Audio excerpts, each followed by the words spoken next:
కోర్టుకు పోయి ఎవరు మాట్లాడకూడదని ఒక ఆర్డర్ కూడా తీసుకొచ్చారు. దానివల్ల ఎలక్షన్లో సానుభూతి కూడా వచ్చింది. మీరు కూడా అనుకున్నారు పాపం అని. నేను మోసపోయా, మీరు పాపం అనుకున్నారు, కానీ కొంపలు కూలాయి. అవునా కాదా అని అడుగుతున్నా. మళ్ళీ మళ్ళీ మోసం చేస్తే నేను మోసపోవాలనా అని మిమ్మల్ని అడుగుతున్నా. మొన్న చిత్తూరు జిల్లాకు వచ్చారు. మామిడి రైతులు ఇబ్బందులున్నాయి. పక్కన కర్ణాటక ఉంది, తమిళనాడు ఉంది. వాళ్ళు ఏమాత్రం పట్టించుకోలేదు. నేను ఒకటే ఆలోచించాను, నా రైతు ఇబ్బందుల్లో ఉంటే ఎక్కడున్నా సరే నా రైతును ఆదుకోవాలని టన్నుకు 12,000 రూపాయలు చేసి ఫ్యాక్టరీని 8,000 రూపాయలు ఇమ్మని నేను 4,000 రూపాయలు ఒక టన్నుకి ఇచ్చి ఎంత బండి ఇస్తే అంత కొంటామని ముందుకెళ్ళాం. నేను కొంటా ఉంటే ఈయన పరామర్శకు వచ్చి వాళ్ళ నాయకుడు ఒక అతను 6 ట్రాక్టర్ల మామిడికాయలు తీసుకొచ్చి రోడ్డు మీద పోసి బలవంతంగా ఒక 4 ట్రాక్టర్లు తీసుకొచ్చి రోడ్డు మీద పోసి పులివెందల రాజకీయం చేసి ఆ రైతులు అబో దిబో నా మామిడికాయలు నువ్వు తీసుకుపోతున్నావు ఏంటంటే లెక్క పెట్టుకోకుండా రోడ్డు మీద పోసేశారు. మీకు ఈ రౌడీజం కావాలనా? ఏం తమ్ముళ్ళు కావాలనా అని మిమ్మల్ని అడుగుతున్నా. ఒకప్పుడు ఈ తిరుపతిలో కూడా రౌడీలుంటే రౌడీల గుండెల్లో నిద్రపోయి ఈ తిరుపతిని కాపాడిన పార్టీ తెలుగుదేశం పార్టీ.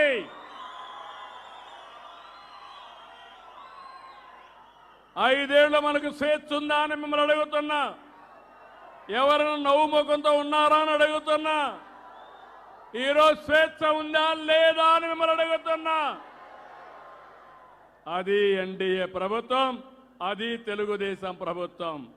చెప్పింది చేస్తాం. సూపర్ 6 చెప్పాం, నిలబెట్టుకున్న పార్టీ తెలుగుదేశం పార్టీ, ఎన్డీఏ. మా పిల్లల్ని చదువుకోవాలని చెప్పాను, తల్లికి వందనం ఇస్తానని చెప్పాను. ఎంతమంది పిల్లలుంటే అంతమంది పిల్లలకి ఇస్తానని చెప్పి చేసిన పార్టీ ఎన్డీఏ. అవునా కాదా? అవును అంటే గట్టిగా చప్పట్లు కూడా చెప్పండి.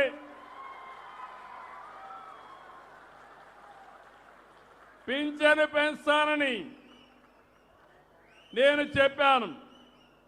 అంత మునుపు వాళ్ళు కూడా చెప్పారు. పింఛను ఎప్పుడు పెంచారు? నెల 250 రూపాయలు.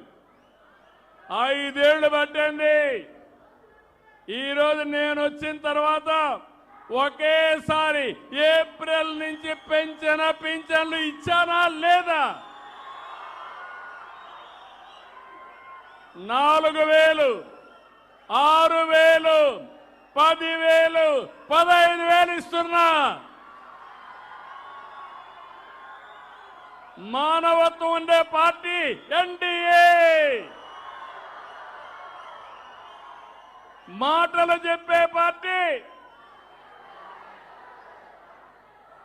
ఏం తమ్ముళ్ళు, పేదల మీద అభిమానం ఉండే పార్టీ, అభివృద్ధి చేసే పార్టీ, సంక్షేమాన్ని మీకు అందించే పార్టీ. నేను కష్టపడతా, నా ప్రజల్ని సుఖపెడతా. మా ఆడబిడ్డలు నేనే దీపం పెట్టా, వీళ్ళు వచ్చి దీపం ఆర్పేశారు. మళ్ళీ నేను వస్తానే 3 సిలిండర్లు ఉచితంగా మా ఆడబిడ్డలకు ఇస్తున్నా. అన్న క్యాంటీన్ 5 రూపాయలకి. ఎవరైనా పనికొస్తే ఇబ్బంది లేకుండా 5 రూపాయలకు అన్న క్యాంటీన్లో భోంచేసి హ్యాపీగా ఇంటికి పోయే పరిస్థితి. అన్నా క్యాంటీన్లు మూసేశారా లేదా అని మిమ్మల్ని అడుగుతున్నా. నేను మళ్ళీ పెట్టానా లేదా అని మిమ్మల్ని అడుగుతున్నా. 207 అన్నా క్యాంటీన్లు పనిచేస్తున్నాయి. అన్ని నియోజకవర్గాల్లో పెడతాను. ఎన్టీ రామారావు గారు తిరుమలలో అన్నదానాన్ని